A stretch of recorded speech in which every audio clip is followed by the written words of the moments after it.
Right now on Earwolf, Fake the Nation celebrates 200 episodes with special guests John Hodgman and Maz Jobrani to discuss the lockdown with kids and the future of handshakes. For more, follow @Earwolf on social media. Happy listening. Comedy bang bang, comedy bang bang, comedy bang bang, comedy bang bang, comedy bang bang, comedy bang bang, comedy bang bang, comedy bang bang, comedy bang bang, comedy bang bang, comedy bang bang, comedy bang bang, comedy bang bang, comedy bang bang.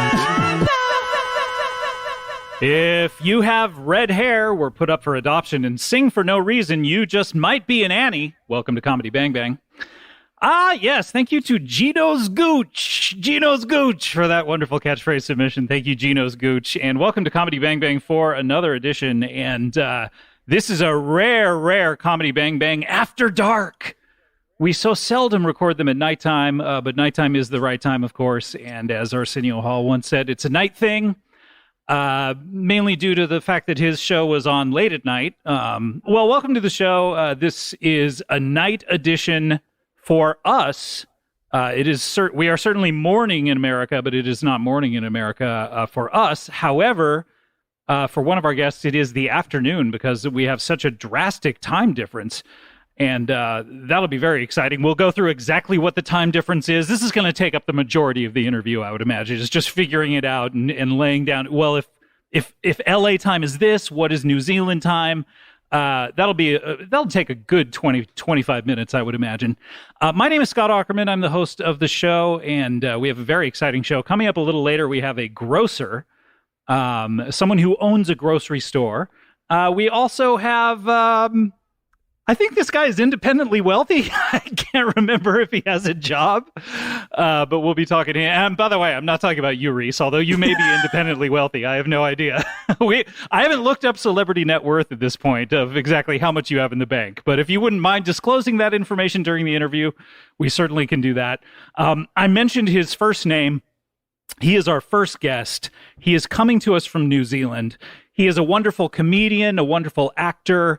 You know him from such shows as Flight of the Conchords, a great movie I just saw for the first time the other day, Hunt for the Wilder People. You know him from so much stuff. He has a new podcast, which may be out already, may be coming out soon. We don't know. That's going to take up another good 35-minute chunk of the interview. It's called Aliens Like Us, and maybe that means that aliens don't despise us. Maybe they just like us. I don't know. Or maybe aliens are similar to us. That'll take up another chunk.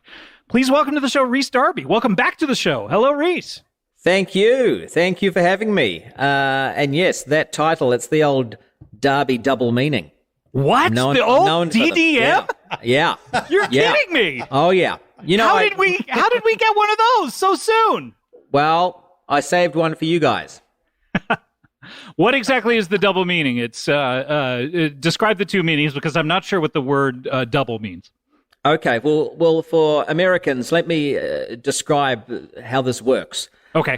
So there's one meaning that the phrase can mean. I'm on board. Okay, so that's pretty ordinary, average. Yep, I'm saying something. It has a meaning. And when you double it, now this is particularly in the Darby double, you get more than one meaning out of the phrase. Now, this is so good for the economy as well, as you can imagine. So, well, it's you're working smarter, not harder. Am I right? Absolutely. So I try to put double meaning into a lot of things, giving the population, more chance of understanding it, putting it in their own basket. It's the yin and the yang of speech. What are some of the other projects you've been involved with that have double meanings? I'm really fascinated with this. Well, one of my early shows, Walkin' and Talkin'. Which it was a fairly obvious double meaning. You know, you're walking. What was the double meaning? You're definitely. I can picture it right now. You are walking while you're actually talking. Is that's one of the meanings? Okay, that's right. But the other meaning, which it's quite complex, but I'm talking specifically about walking and talking. Oh, you're talking about the show that you're doing? Yes. So the show itself, I would be talking about talking and the subject of walking. Now, there was only 2 episodes. Is it possible to walk about walking? Yeah, I think so. I mean, well, at least I thought so. But the show got canned on episode 3 when I did just do the walk about the walk. So in the middle of episode 3, they just canceled it. I didn't know a podcast could get canceled like that. It was one of the only mid-episode cancels that New Zealand's ever had. Because I look, I've canceled my share of podcasts in my day as a podcast impresario, but you usually wait until the episode is aired. You bring someone in, you lower the boom. Actually, there's this guy in the office who usually I make do it. This guy, Matt. And he's the guy, he's kind of our, who was the guy in Moneyball who basically, oh yeah, my second favorite Mr. Bean movie, Billy Bean. He would call people in and he would just say, you've been let go of the team. He wouldn't give any sort of preamble or anything like that. He just got bad news out of the way. A cold let go. Which is different than a cold Lithgow, which was John Lithgow in his early movies. Wait, did he die? Oh, no. Yeah, well, as of press time, you never know what's going on. Look, we just heard about Roy from Siegfried and Roy. I mean, it's a terrible time here in America. It's a horrendous time. Yeah. So now what is the show about? Are you an alien in it? Are you the titular us? Well, yeah. I mean, here's your double meanings coming through. And I'm thinking now it's possibly a triple meaning because I myself am an alien with regards to living in America. An alien with exceptional abilities as per the visa requirements, which then gave me, the green card. That is, by the way, something that you need to prove somehow that they don't just give green cards to anyone. You have to have exceptional abilities. You do. Are you tested during that process? Yeah, well, I think there's some really heavy Googling that they do. Okay. Because, I had to put a lot of fake stuff up online about, projects I'd done. Obviously, I put out Walking and Talking. One of my other shows, which was cancelled as well, Fishing for Answers, which was another double meaning show. It was a fishing show. But there's no Devil Went Down to Georgia style face-to-face comedy off that you have with another entertainer where you prove that you're more exceptional than they are. Oh no, you've got to do that. Yeah, I had to go to San Francisco and do a sound effects off against Michael Winslow, which of course was that was tricky. What put you over the top? And first of all, is it like a spelling bee where you get the same sound effect and then you say use it in a sentence? I wish. In fact, I would pitch that for the next meeting. But no, we just sort of jumped on stage together and we did sound effects. He would do some great stuff with his, the loud hailer. He would do a lot of good megaphone work. I brought in my doors opening. I'm famous for creaky door.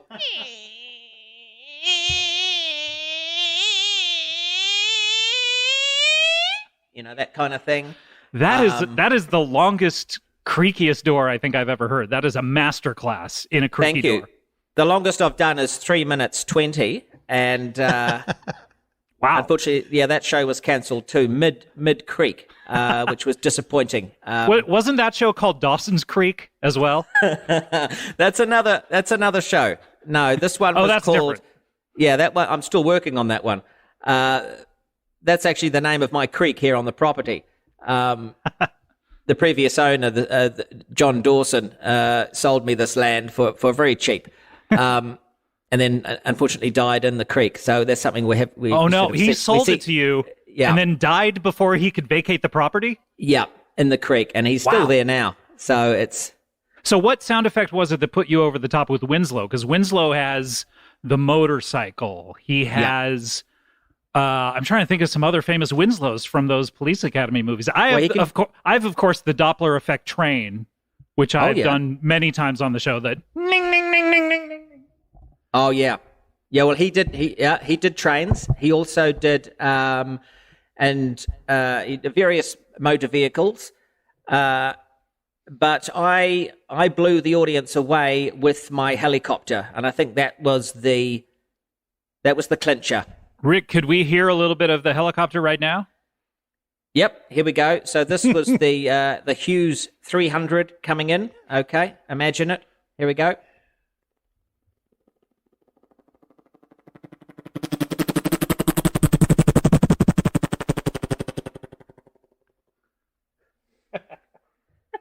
So amazing. That was the green card there, right there. That was right there. I remember the guy at the back standing up, just applauding, and he actually yelled out, "Green card!"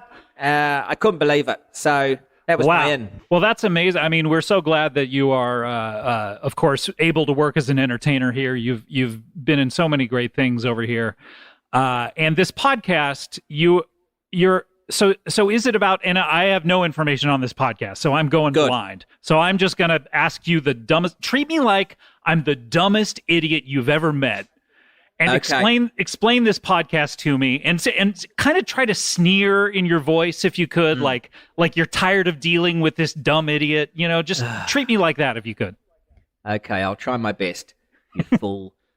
Look, it's basically about aliens, okay? Aliens are like us because aliens are us.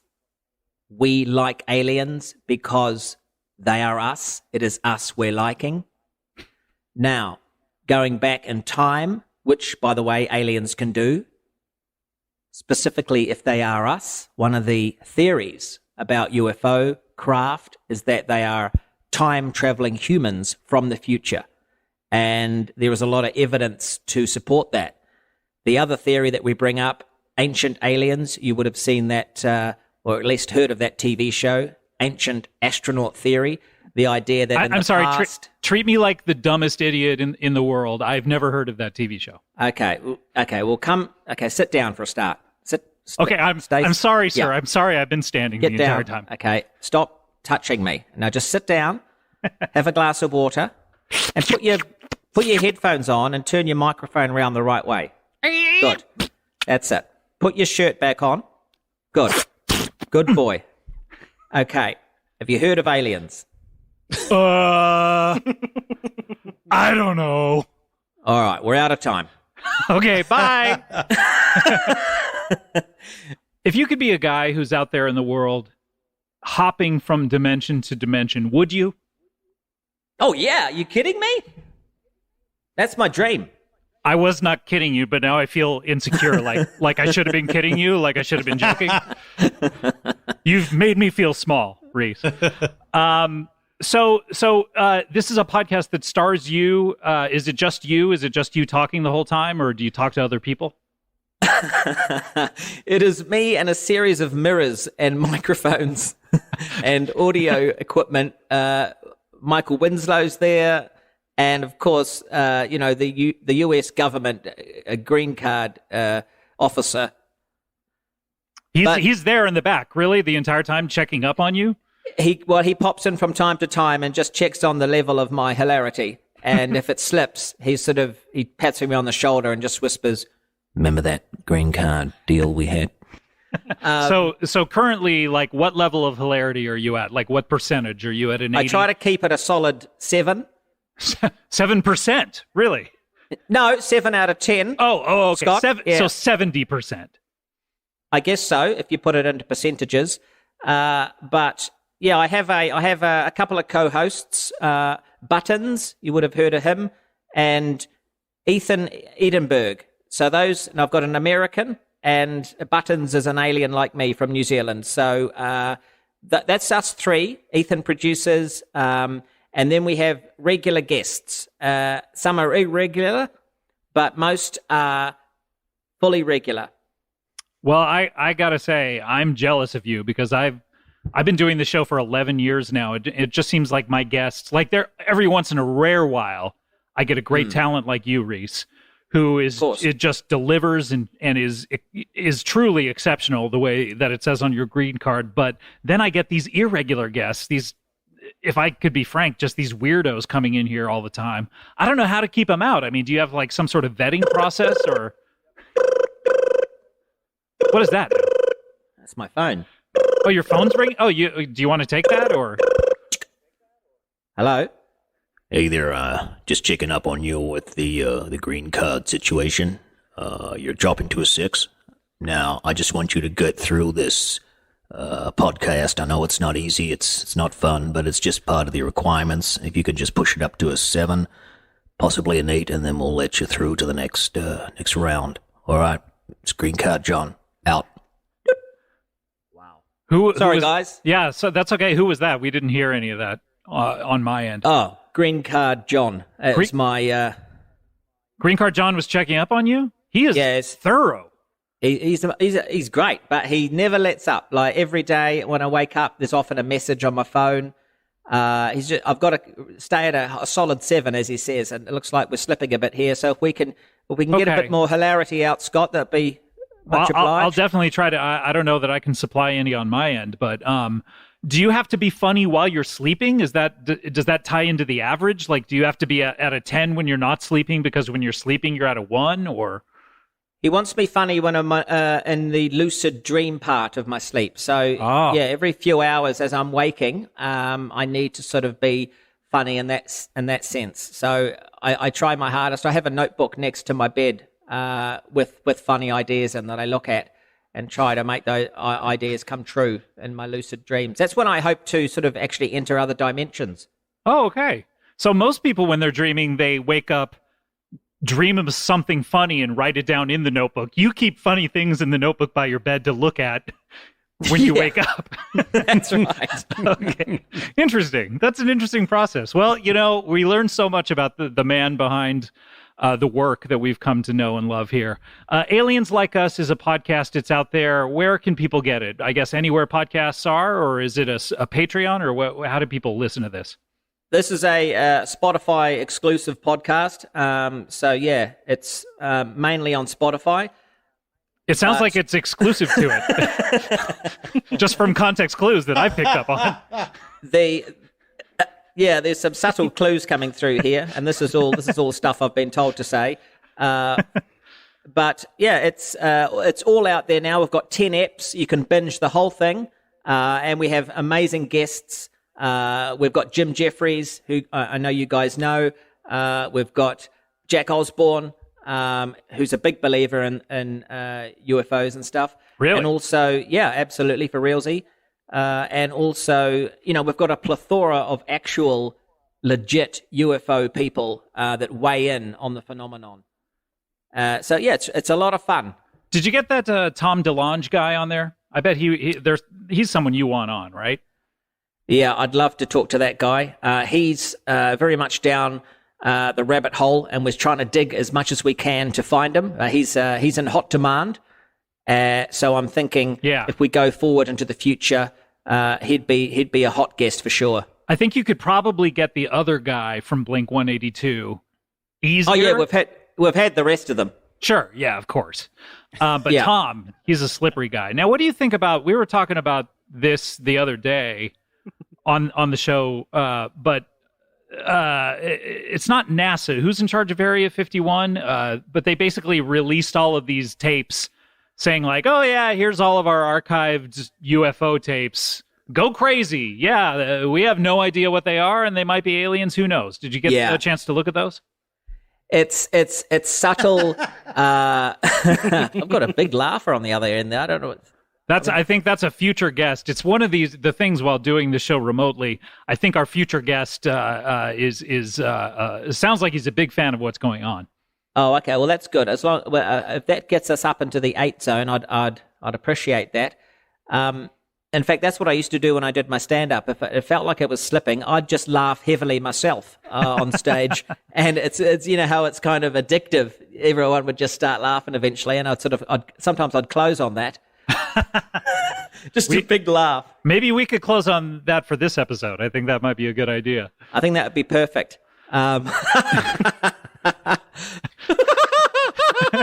See, honestly, it's working on me already. Oh, please.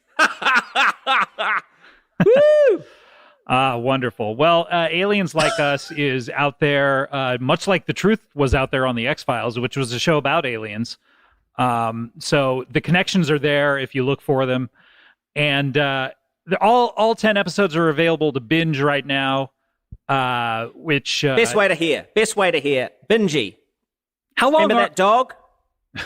Benji, yes. Do you remember the movie For the Love of Benji?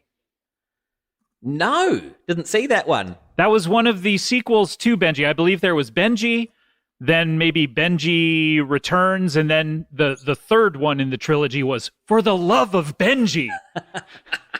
That's funny. Which is sort of like an epithet, almost like Benji is tantamount to Jesus Christ, For the love of Christ, you know? He's really been elevated there. I wonder if anyone's actually binged the Benjis. Oh, I would hope so. Done a full Benji. Benji might have been the Jesus of dogs when you think about it. I mean, no other dog really has had so many movies done about him. If you discount Lassie, for sure. Lassie was a TV star, though. Did he have movies? Yes, he did, Scott. Oh, he did. He had movies. Who can forget Benji? That was a Benji movie, though. I'm sorry to say. Unfortunately, see, you're getting confused. That was actually a Benji movie. Unfortunately, that was a Lassie movie. That was one of the Lassie movies. Benji was. Yeah, that's where they went wrong with the guy. His first movie was called Benji, and see, yeah. I feel like Lassie was a TV star. It's so hard to translate, and like segue from TV into film. Obviously. You don't have that problem. You are the star of both the small screen and the but with screens getting smaller these days, sometimes the screens in your house, on TV are bigger than the screens in the movie theaters. That's controversial. I barely wanted to say it, but it's getting weird. It's crazy. Well, Rhys, Aliens Like Us is the show. It's out there. Apparently, Spotify loves it so much they want to keep it to themselves. So you must have an active Spotify account. Or at least be sharing a Spotify account. Do you want to give out your Spotify account just so people can share it? What is that? I'm not sure. It's just your password. Like probably your your Spotify password is probably the same as like your email password. So if you just tell us that. Lassie is Benji. Okay, Lassie is Benji. Anything capitalized there or? The last S in Lassie. Okay, the very last S. The last S of two. Well, wonderful. Yeah. Aliens Like Us, people can binge it right now. And Rhys, can you stick around? We have another guest that we want to get to right now. Absolutely. Well, I don't know whether this next guest has a double meaning to his name. I'm excited to find out. As far as I know, he has one single name, and it has to do with one characteristic of his personality. Now, Rhys, this is a guy who's been on the show a few times before, and I can't remember exactly anything about him other than he has had a lot of ex-wives and he pays a lot of money to them. Please welcome back to the show, Alimony Tony. Hello, Tony. Oh, Scott, what a pleasure. Thank you for having me back on the program. It's so good to see you.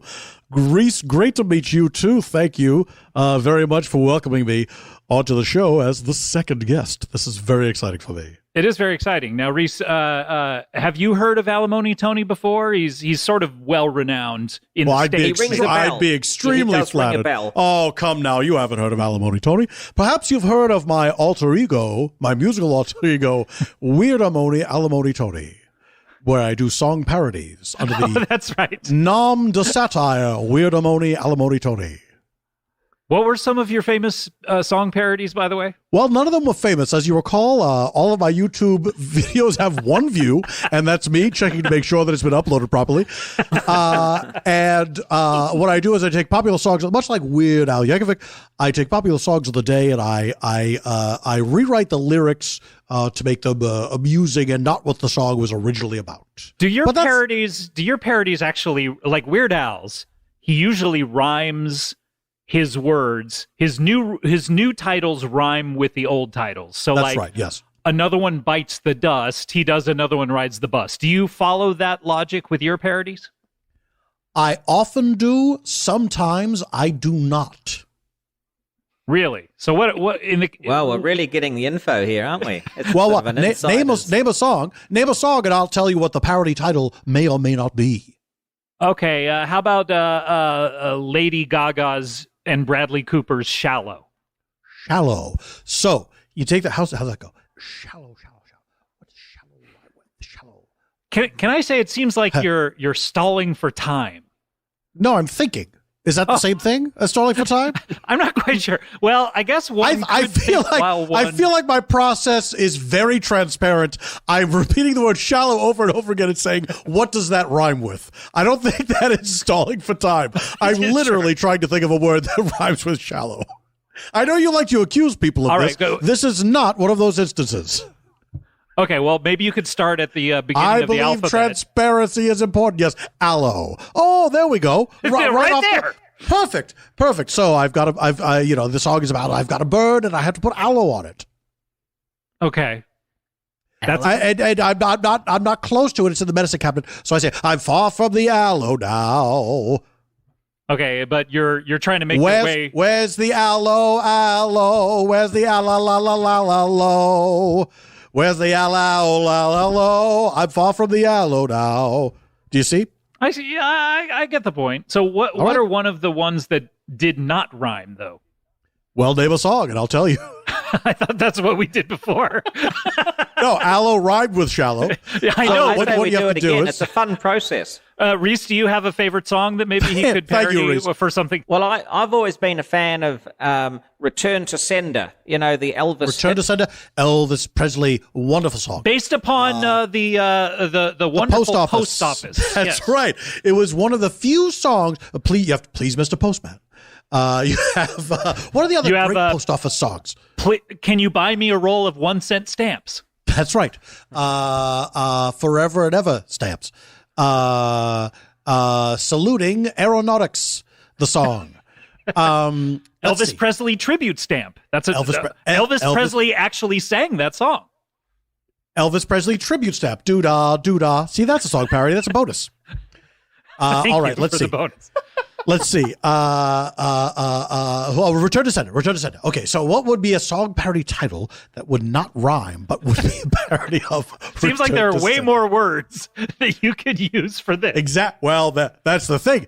I have to go through the alphabet for each individual word. So, return. What rhymes with return? Wait, so I thought you were trying to think of things that did not rhyme with return. So Exactly. So I start there, and then I say, can't use that one. It seems to me like you could start in the dictionary and just go word by word, like a and then aardvark. No, I use the Sherlock Holmes deductive reasoning method, which is I take the possible, eliminate that, I'm left with the impossible. Okay, all right. So what rhymes with sender? So what rhymes with what rhymes? Okay, now you're getting ahead of yourself because sender's at the end. So we need to know where the sentence begins, and so we start with. We're doing return. every word. This is what you asked me to do, and this is what I'm doing. This is my process. Okay. I thought you were more interested in the creative process than actually coming up with a song. I guess that I found in this interview, I'm more interested in the results. Oh, I see. Well, then I could come back later and give you the result. It's going to take you that long to think of a word that doesn't rhyme with sender or return? Well, because first I have to come up with the words that do rhyme, eliminate them, and then Let's go through them. Bender, fender, out, gender. Out. They rhyme. Out. Lender, mender. Out. Can't use it. Pender, pretender. Is hender a word? Probably not. So you now can't... see, this is the problem with the alphabet method. Sometimes you stumble upon words that aren't real. And then what do? You get stuck on those for a while. You say, well, hender, is that a word I don't know What do you do? Because about? it does rhyme, but it's not a real word. Yeah. And Hender's son is a name. So if you're the son of Hender, was Hender one of those jobs like Smith where there was a town Hender? It's like, oh, you have to take that to the Hender to have it hended. And then that job fell out of favor. Speaking of John Lithgow, Harry and the Hender Sons. Was he in that? I was not speaking of John Lithgow. Were you? Before you came on the show, we were speaking of John Lithgow. Yeah. I think I've spoken of him in my life, if that counts. What were the things that you said about him? Did you see that new John Lithgow show? It's called Third Rock from the Sun. So this is going back quite a ways. Some of the other words would be tender. Can't use it. Vendor. Obviously, vendor. Can't use it. Can't use it. It rhymes. I'm running out of ideas. Is that about Wender? Someone who wends their way. Wender, can't use it. Okay, Rhys, do you have any on your mind? We're still stuck on sender, are we? Exactly. Sure. We need to eliminate the words that rhyme with sender so I can come up with a word to put in its place that in no way rhymes with. We haven't even approached return at this point. What about blender? Blender. Can't use it. Can't use it. All right, so that's gone. That's a shame. That was a good one. That was a really good one. If only this were one of the songs. If this was one of the songs where the title rhymed, traditional. We'd be halfway there. Song parody. We'd be living on a prayer. But unfortunately, that was not a parody, by the way. What you just did, that was just a reference. No, that was not a parody. That was a classic word association. Which I have to do in order to check Sure. my mental faculties. I do a little home psychology, and I look at old stains and see what pictures I see in them. What else do? I think about my mom. A lot of classic psychology stuff. Sometimes that's my process as well. By the way, I think about your mom too. Hey-o! Right? Oh, no, Scott. I think you're making a joke. You were making a joke. I could tell by this the hey-o at the end. So yes. So a word association, very important. I will think of a word that I'll try to immediately think of a second word. So I wake up and I think, all right, we're going to start the word association test, and I say cat, and then I say dog, because I associate dogs with cats because they're why? more Because enemies. they chase each other all the time, or. They're constantly chasing each other. They're at war. Almost like aliens and predators. Almost. I was thinking more of the Lycans and the Vampires from the Underworld series of films directed by Len Wiseman. Another, by the way, previous guest on this show, Len Wiseman. Len Wiseman has been he's been a guest on this show. Interesting guy. He likes sex parties and stuff like that. Rhys, have you ever been to a sex party? A Hollywood sex party? Not one of his. Have you been to a New Zealand sex party where everyone knows each other? Yeah, it's a little harder to have a sex party here in New Zealand. Because the sex is more difficult, or there's just fewer choices? It's a smaller population, and it's like, oh, you again. Everybody knows each other, and even if you wear the masks, there's only one mask shop, and so you go in there, and everyone knows which masks have been taken, who has which mask. Oh, has John got that? Has he? Oh, Mary's got that one. All right, so and you can tell in your head who's who, even through the masks. One of the things I tell people when they come to this country, if they come from another country, I say, welcome to America. Please take full advantage of our many mask shops. Don't let yourself miss out on an opportunity to buy all sorts of masks and take them back home. Even just browsing, they're fine with that. You can browse around and look at the masks. Some places will let you try them on. Some places won't let you do it because they're worried about germs. And it turns out those people were right. I think a lot of the current situation we're in is people trying on elaborate masks. And now, look, we all have to wear masks. What an ironic turn of events worthy of Rod Serling's The Twilight Zone. I think that it was once they put a Halloween superstore that was open year-round, suddenly, like, it just opened the floodgates to Germ City. You know, I think the Halloween should have remained at the store level, and they should not have gone super because that they couldn't control it. It's like our friend Jeff Goldblum from the dinosaur movie saying, "Oh, I thought you meant from The Fly."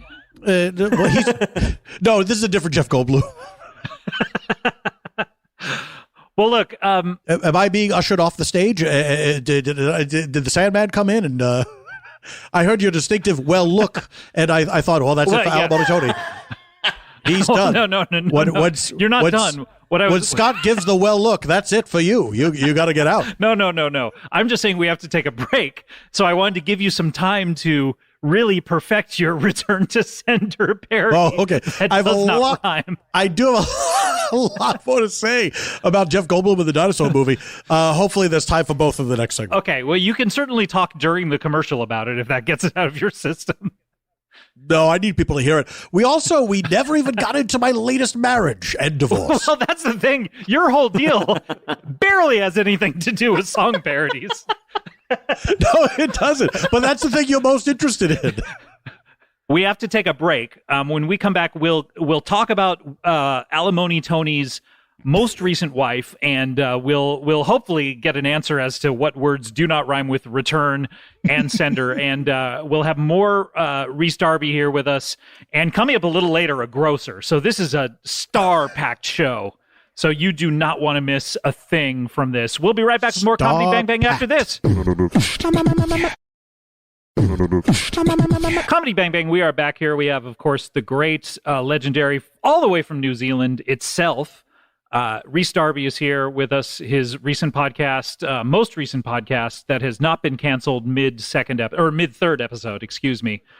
He got all the way to 10 episodes of this, is called Aliens Like Us. It's out there. It's a Spotify exclusive. Welcome back to the show, Rhys. Great to see you. Thank you.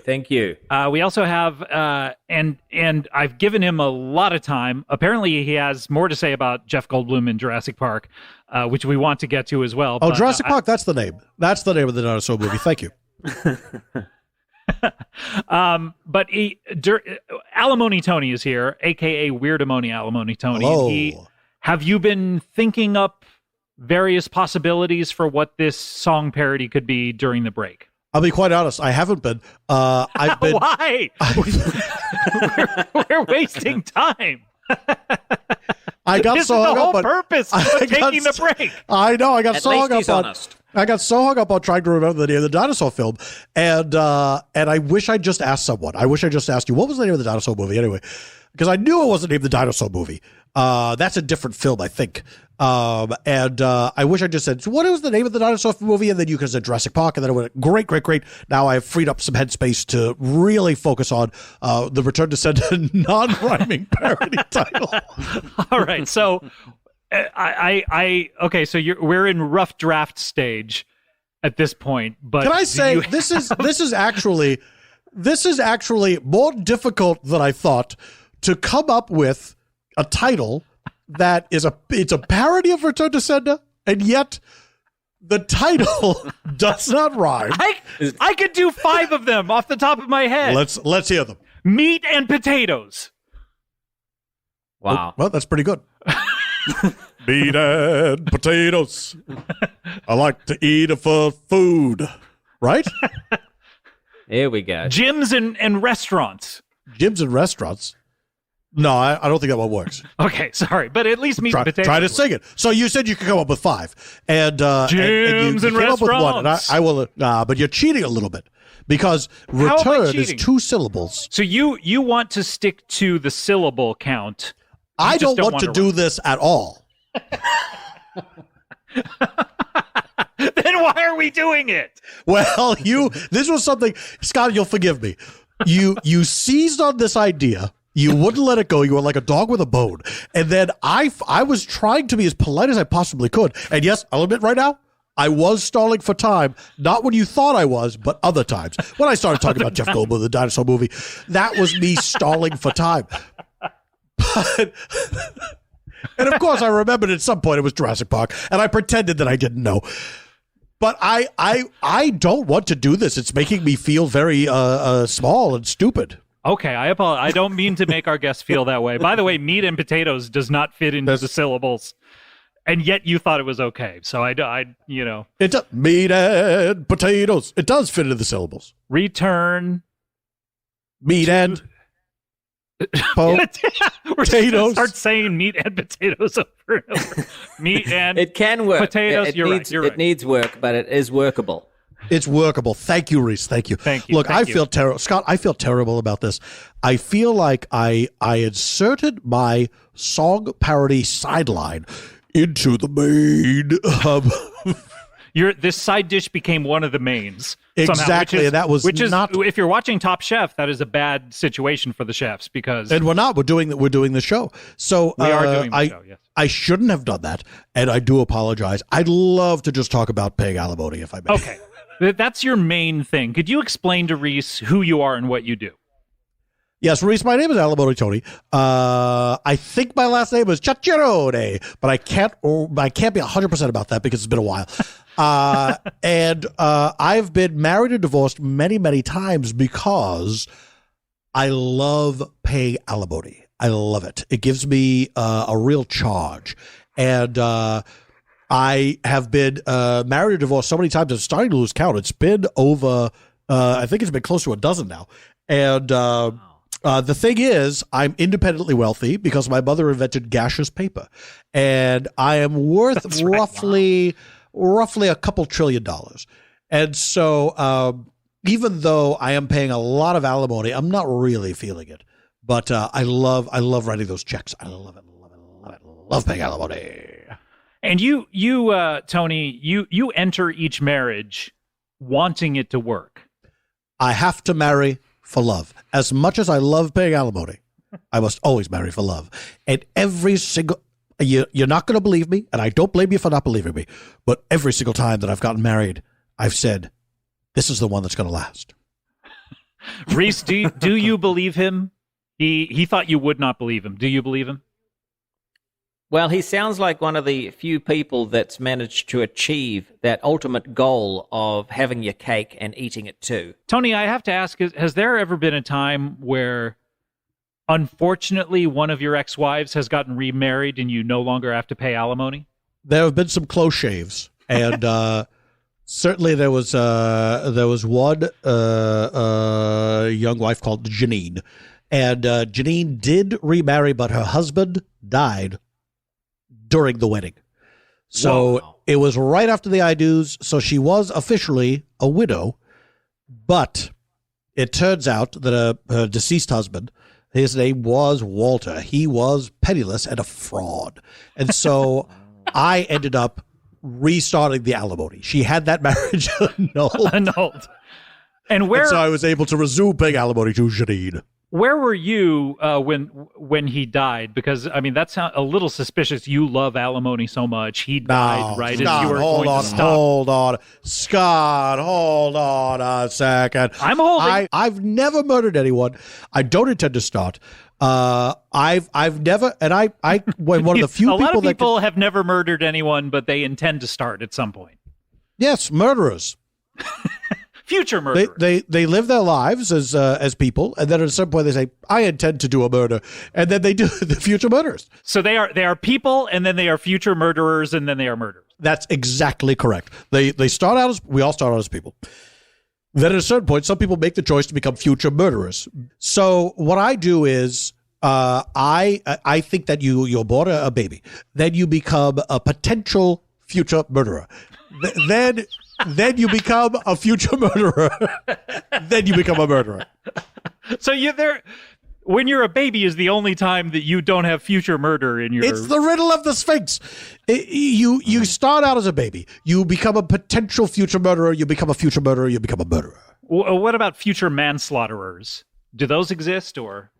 Well, I don't think... It depends.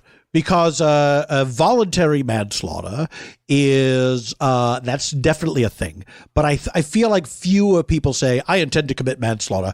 I think that's people that intended to commit murder and they didn't do it right.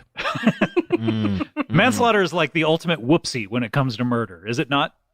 Yes, and yet what a grim name. Even a grimmer name than murder. Manslaughter. It's worse. It should be worse. Rhys, have you ever murdered anyone or manslaughtered anyone? No, but I think he has a good point there because I have been at that threshold of becoming a murderer. Potential future murderer. Absolutely. A PTM. As per his saying. Now, what I've done, and this is something that other people could do as well, it goes in line with what I was saying before, but a notebook next to my bed, and I write in it, become a murderer. And then when I wake up in the morning into my lucidness, I will then quickly cross that out. And I do that every night. And that's the only way I get through it. So you're writing things in that notebook that you intend to cross out and not do when you wake That's up right. as well. Okay, That's right. Your process for your notebook is really, really intricate. I'm fascinated I get by it, this. though. I get it, though. It's sort of like you have to come up with words that rhyme in order to eliminate them first. It's a lot Now- like that, Similar. yes. I don't want to get back on that, though. Can I ask, Tony, are you ever trying to split up your ex-wife's romantic relationships in a Mrs. Doubtfire style kind of thing, where you're like insinuating yourself into their life in disguise? I mean, I do love to wear disguises. I haven't worn them to the extent of to the purpose of breaking up romantic relationships. I do like to spy on people. That's my guilty secret. I do like to wear. Look, I'm guilty. I said it was guilty. I do like to dress up in different costumes and spy on people. Well, we're back to the Halloween superstores here in these masks. And look, all of my disguises were purchased at a regular Halloween store. It wasn't super. It didn't need to be. And but my ex-wives, my former wives, romantic relationships and entanglements, usually the alimony that they get is enough to keep them from getting married because, and this is not to say that they're gold diggers, they don't know, none of these ladies know how rich I am until we get married. And I don't reveal it until well into the marriage either, because So there's no prenup. I guess you don't want one, because I guess the only prenup you would want is I want to pay you alimony. that's a dirty word to me, prenup. I don't like it at all. And yeah, so usually it's come close a few times, and of course you got married. But I will oftentimes I will put on a disguise, one of my famous disguises, and I will go to a place where I know an ex-wife of mine is having dinner with a paramour, and I will disguise myself as a fellow diner, seated a few tables away. This is one of your famous disguises. Fellow diner. Famous fellow diner. That's one you can buy right out of the package. Halloween Superstore. I was just going to say, I would point out that in New Zealand, and this is an information for you guys in America, if you do come here, disguises are illegal unless they are bought from the disguise shop. So if you Really? visit, there's 10 standard disguises. Fellow diner is one of those. There are others. There's king. There's witch. Can't remember the rest. Pirate. And so if you're caught wearing those, you can get away with it. But if you do not have an official disguise, then, yeah, you're in trouble. It's got to have the mark on it, the stamp that says this Yeah. is an official sanctioned disguise. Although I don't know how I would even make a fellow diner costume at home. I mean, that sounds impossible. Well, you're better It's off very going to the store. You're better off going to the store. And the quality is amazing, too. I remember one time I tried to make a homemade late to the elevator man costume, and I just botched it. It was not. You wouldn't look at this man and say, "Oh, he almost made it to the elevator." You would say, "Who are you supposed to be?" And so you're better off going to the store. I'm trying to imagine that costume. Does it have like wire in the tie so that it's like going behind you, like you're running towards the elevator, and like the briefcase is half open and papers are spilling out, or The briefcase is stretched out, isn't it? Because you're trying to Yes, stop exactly. the door. Exactly. It's a great costume. Exactly. They're very rare, those ones. So Tony, I feel like we're getting away from what you came here to talk about, which is your recent relationship. yes, my recent relationship, which has just ended, and which I'm is so sorry. Oh, well, thank you. Of course, it's a good news, bad news situation because I no longer have a love in my life, but I do get to pay that alimony, which I do love doing so much.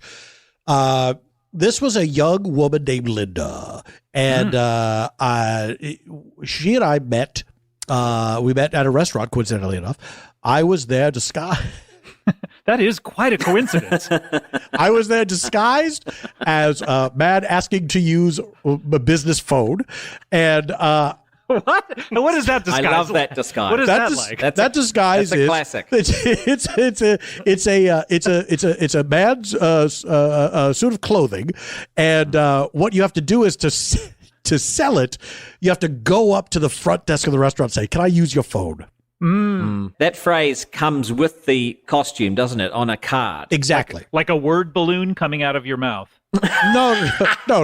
That's, of course not. You have to memorize the phrase. How ridiculous. You have to memorize the phrase. I apologize. I look. Excuse me, may I use your phone? And then, but here's the great part: is if there's any follow-up questions, that's all up to you. You get to improv it. So if they say, no, you can't, you say, oh, and then you That's a classic. You can walk away, or you could say, please, or you could say, I'm never coming here again. The choice is really up to you. But so I was there. So I just turned away from the front desk at the restaurant because the person did let me use the phone. And let me tell you something: I did not know who to call. I didn't. It's never happened before. It's never happened before. And so I had to fake a telephone call, which is very difficult to do. I would imagine that the telephone call also has to sound important enough to use a business's phone. So that's a completely different costume, which I did not have. So I hung up the phone rather sheepishly, and I turned around, and there was this gorgeous vision in the front door of the restaurant. And her name was Linda. I said, I was struck by her immediately. I said, excuse me, you didn't overhear my conversation about the phone, did you? And she said, what? And then we were off to the races because I explained, I couldn't help it. I looked at her beautiful green eyes and I explained my entire situation to her. I explained everything about myself except being independently wealthy, of course. But I explained... Did you explain the weird-amony, alimony, Tony, and how difficult it is for you to come up with titles? Well, now, I did explain weird-amony, alimony, Tony. She didn't have quite as many questions about coming up with titles as you did, so we did not get into that area of discussion. If only we'd been married long enough. But this was my shortest marriage to date. Really? How long did this one last? Not counting the one that died. This lasted 3 full calendar weeks. And it was right when the quarantine happened. We got married the day before quarantine was put into effect. Ooh. And then 3 weeks later, our marriage was over. That was the baptism by fire, was having to stay in the mansion and just be confined into those 28 rooms. And it was too much. We realized we don't really get along. And so we had to put an end to it. She still lives here, however. She's living there. I was going to ask, you didn't kick her out of the mansion. No, now we're the best of friends.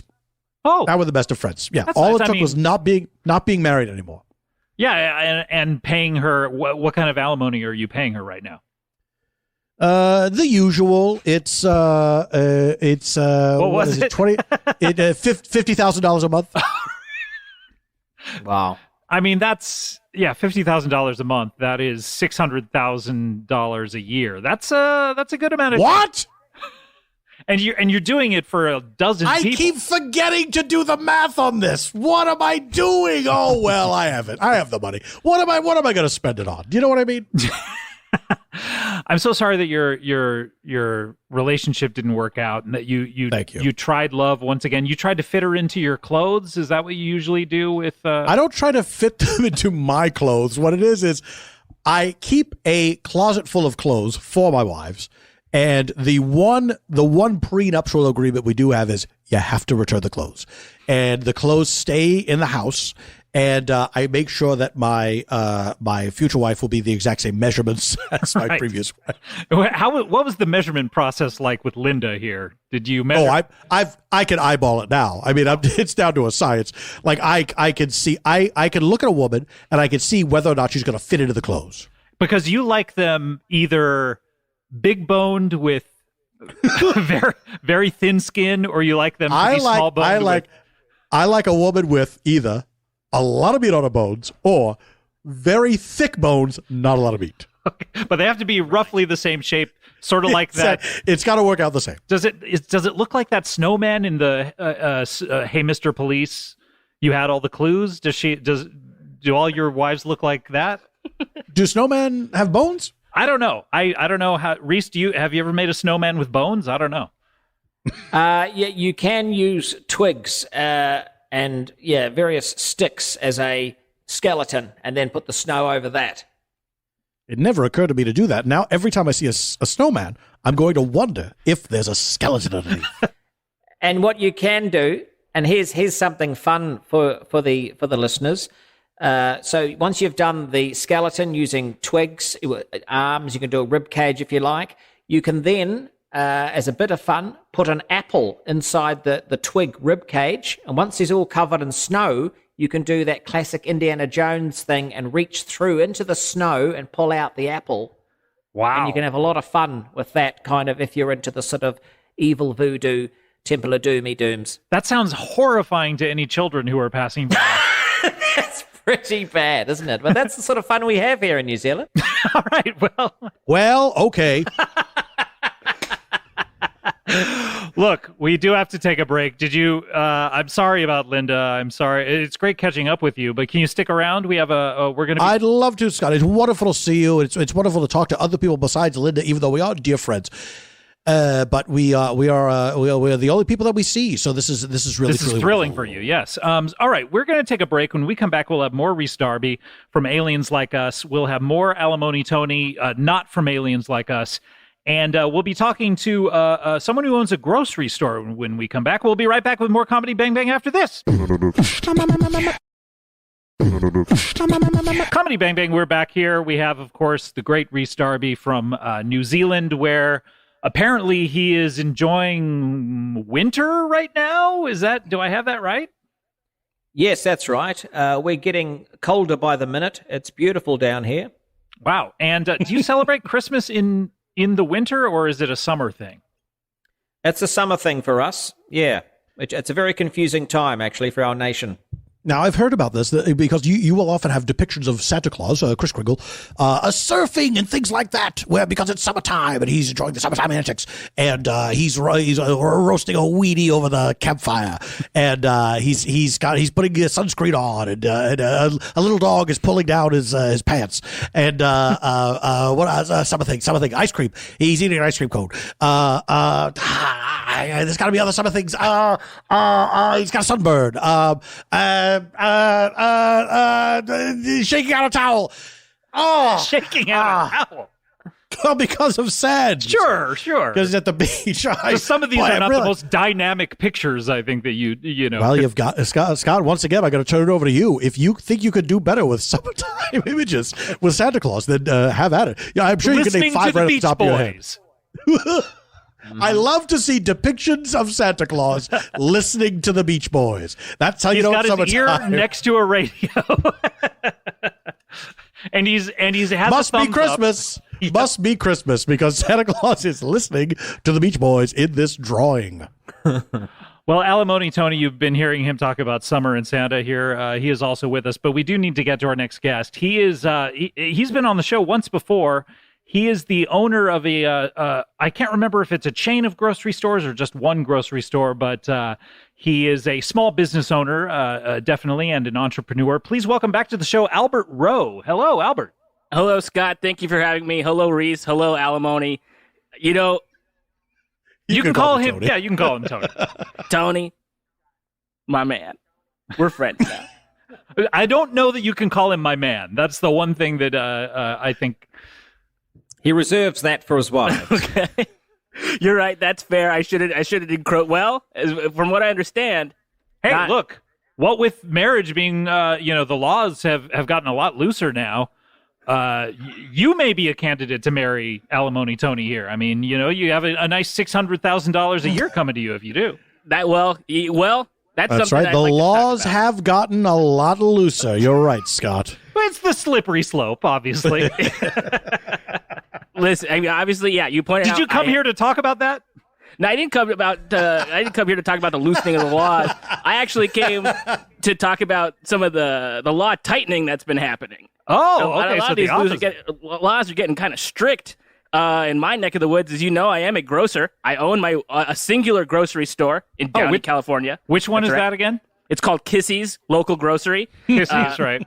And is that over by off Paramount? Where exactly is that in Downey? It's actually on Firestone and Old River School Road. Oh, okay. So just down the street from the Acapulco restaurant. Yeah, it's not quite close to the Acapulco, but you can take a major street to get there. So right before the 605 hits, the 5. If you get to the 110, you've gone too far. You definitely have gone too far. Yes. So it's called Kissies because, as you know, I do kiss every single item in my grocery store. That's one of my personal touches. I polish them. So take an apple, onion, banana. That's one of your personal touches. It's one of. Just one of your personal touches. It's one of them. Is kissing each item in the store. That's right. I kiss each item in the store, and then I polish it. I polish it off again so it's nice and shiny. But as you know, going to the grocery store right now, I don't know if you've noticed, Scott. It's a little different. Well, okay. Yes, I have noticed that. Rhys, I don't know if in New Zealand, actually, you're not dealing with the virus is kind of going away there. Is that right? But here, yes, here in the States, it still is rampaging through our cities and our neighborhoods. Just rampaging. It's simply rampaging. Wow. It's on a rampage. It's tearing through our country like a tornado. Yes, it is like a hurricane that's just sweeping up everyone in its path. It's like a Dwayne Johnson movie. It's like a volcano. A Tisumini. Sure, of course. So going to the grocery store, yes, it's a little bit different. Do you want to talk about how that's affecting your grocery store? Well, it's not really affecting my grocery store. Before we get into that, can I ask, what are some of the other signature Yeah, we got to hear moves about these other personal touches.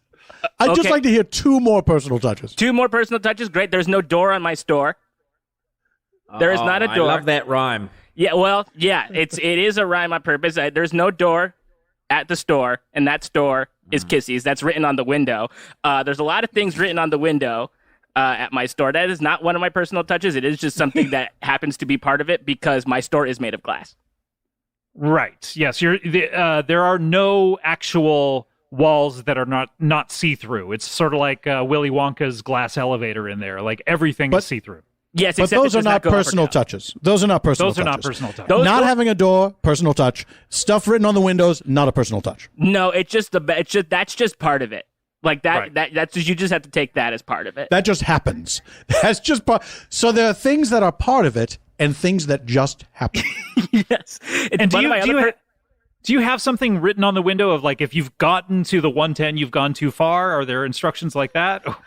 So that's not written on my window. That is written on a window closer to the 110. So if you're close to the 110 and you do see that, you will know to go all the way back. Okay, got it. But do people know that it's connected to Kissies? Or do they just see written on some other window? Someone might be wanting to go to the 110. Too far.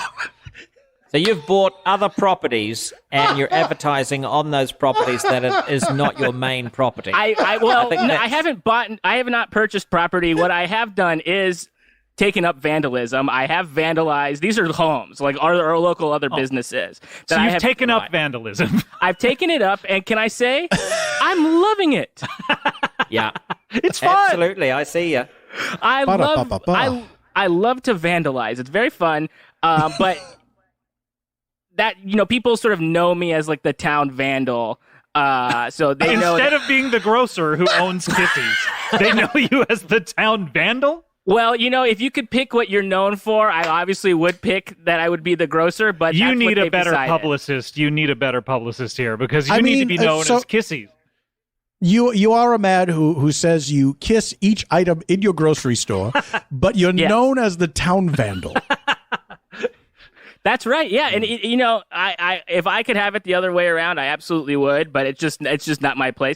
There are other things about me that you might remember. Scott, Jeff Bezos is my dad. Yeah, that's right. You're Jeff Bezos' son. I forgot about that aspect of your personality. Jeff Bezos is my dad, and all of my cum is feminine. Okay, I did not remember that, and still don't remember it. I only shoot Ys. Okay, right. Okay. So if anyone were to marry you, and I can't recall if you have a significant other, much like Alimony Tony did at one point. I don't. I have 10 daughters with many partners.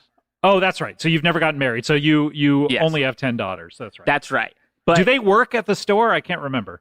They do work at the store, but they work in the back because I will not have them seen. But so what you have to know about obviously this coronavirus, as we're calling it, I'll call it a debacle. It's changing the way all these stores are operating. You got your Albertsons, your Ralphs, your Vons, your Safeway, Gelson's, Pavilions, Stater Brothers, Sprouts, Whole Foods, Trader Joe's, Winco, Kroger. They're all following these CDC guidelines, keeping 6 feet Publix. distance. Yeah, Publix. Publix is another one. Yeah. Did you mention Piggly Wiggly? Did you mention John's, which basically bought a bunch of Vons restaurants and then only replaced one letter? Yeah, you know what? Yeah, John's is doing this as well, and it's Harris Teeter. Super A. I think is doing it's it. Harris Teeter. Oh well, Harris Teeter is doing it too. Who's Harris? Harris Teeter? Is that what you said? That's what I said. They're also doing it. Sure. So they have I've lost track of what they're doing now. What are these people doing? They're keeping 6 feet distance in the line. You're limiting items such as toilet paper, things that are deemed essential goods, meat. How about Acme? Acme also doing it. Wow. It's fair to say that if it's not Kissies, they're doing it. Yeah. Which could be a slogan for you. Well, Bristol Farms doing it. The store from NBC Superstore doing it. I think that should have just been a store. It should never have upgraded to Superstore. They got huge. They got too big too fast, and that we all saw it coming. Yeah. But these other stores, they're making me look like not just the town vandal, but the town fool. They're all coming for my neck, Scott. I'm glad you finally said they're coming for your neck, because as I recall, that was one of your catchphrases the last time you were here. It's almost as if I stopped saying it. But I do remember that is a thing that I always say. They're all coming for my neck. They're all following the CDC guidelines, the WHO guidelines.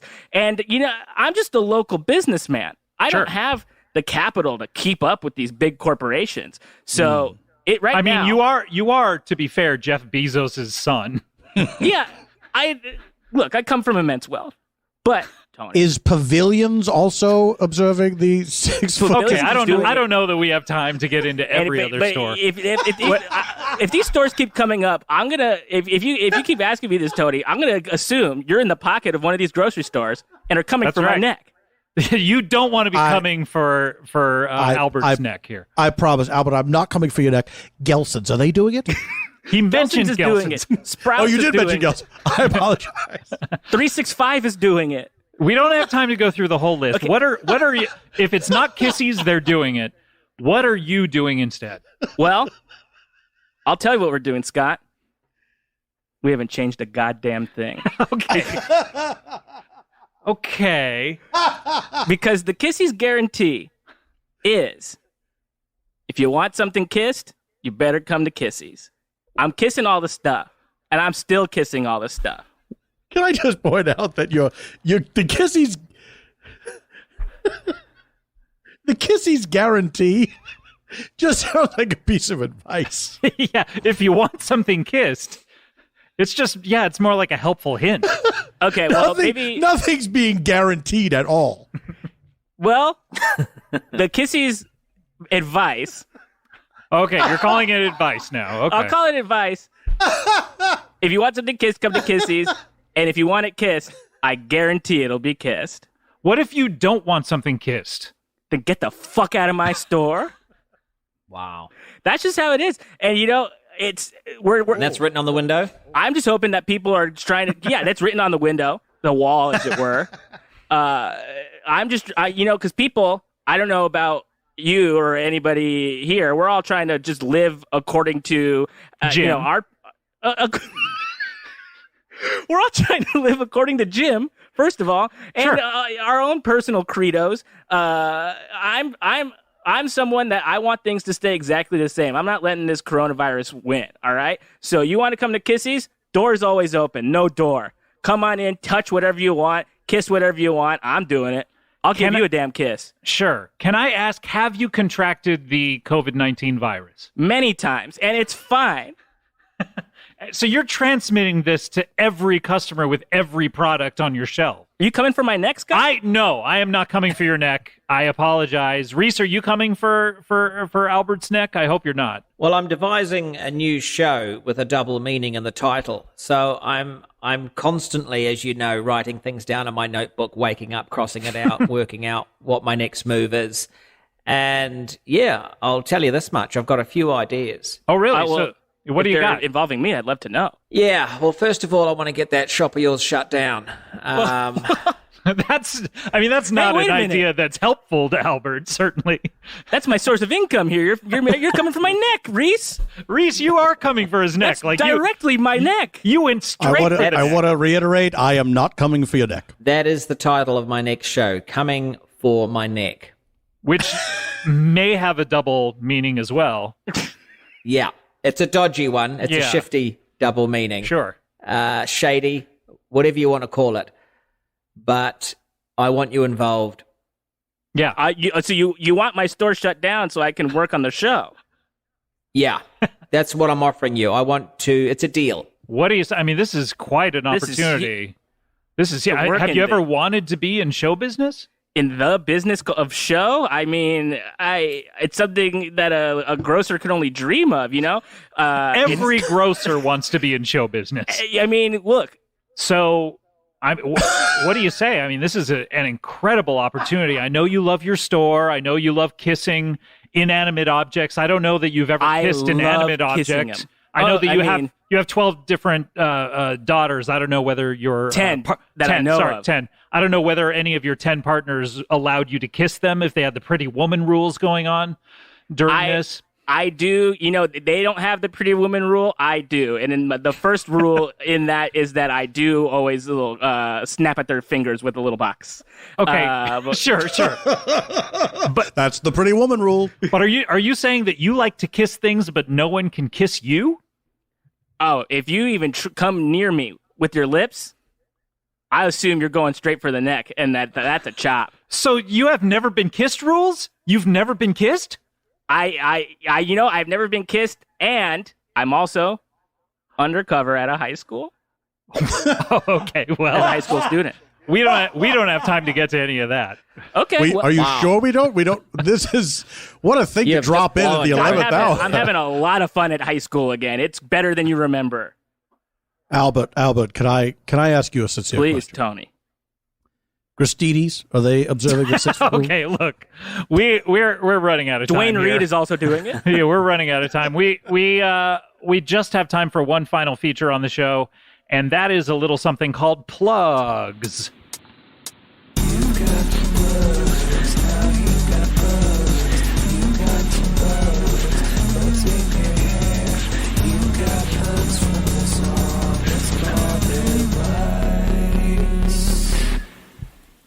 Oh, wow, nice and short. That was Now You Have Head Lice by Family Man. Rhys, what do you have to plug? Obviously, Aliens Like Us is a Spotify exclusive. It's out there right now. People can binge all 10 episodes. Mm-hmm. Other than that, I guess I would only plug one of the main stores here in New Zealand, the Mask and Official Disguise shop. Of course.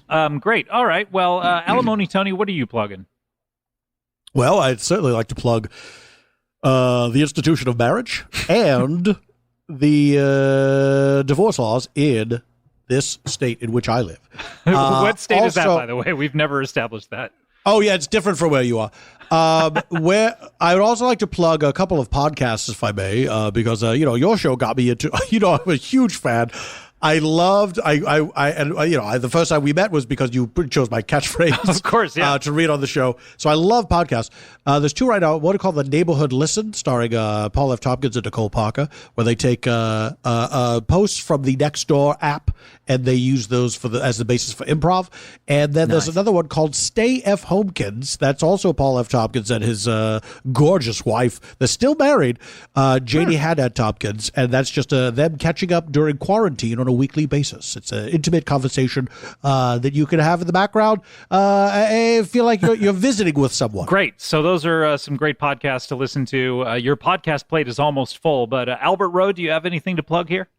So make sure you come to Kissies. We're not doing any of that silly stuff. We're not compliant with the CDC. So if you don't have a mask, you can just come right on in. It's fine.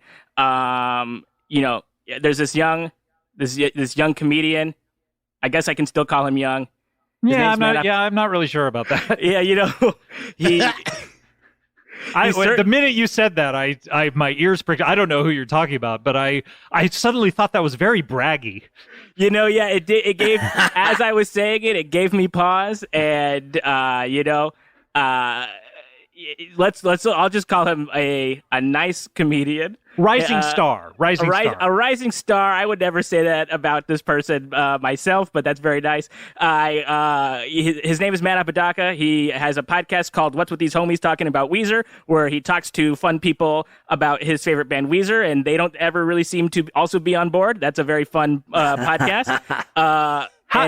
Do you know how he feels about the new Van Weezer songs that have come out?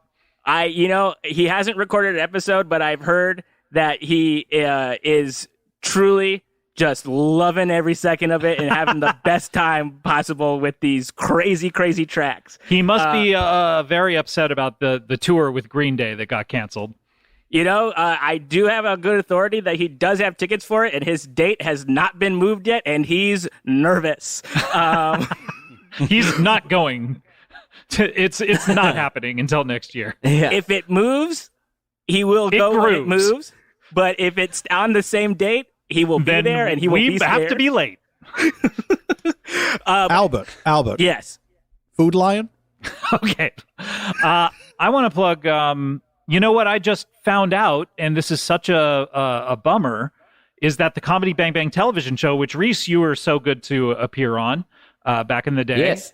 It is being taken off of Netflix as of June 2, I believe. So you have just a few scant weeks. If I could implore the listeners out there of this show, which are legion, to just turn on Comedy Bang Bang while you're in the house and you're not even watching TV. Just let it run, because it'd be nice to get those numbers up right before they take it down. Now, the good news, it's a real good news, bad news, bears situation, where apparently some episodes are now up on Pluto TV, where you can see Bajillion Dollar Properties, another show, by the way, Rhys, that you were on, that you were so funny on. Oh, yeah. You can see Bajillion Dollar Properties there. You can also see some episodes of Comedy Bang Bang, but watch the entire season if you haven't gotten to it yet on Netflix. All right, let's close up the old plug bag. You start with a C when you want to close it up. You lead with an L, and then you open up the plug bag. Open up the plug bag. Take your hand and open it up. Then Horatio comes and then he just says, paradise. Open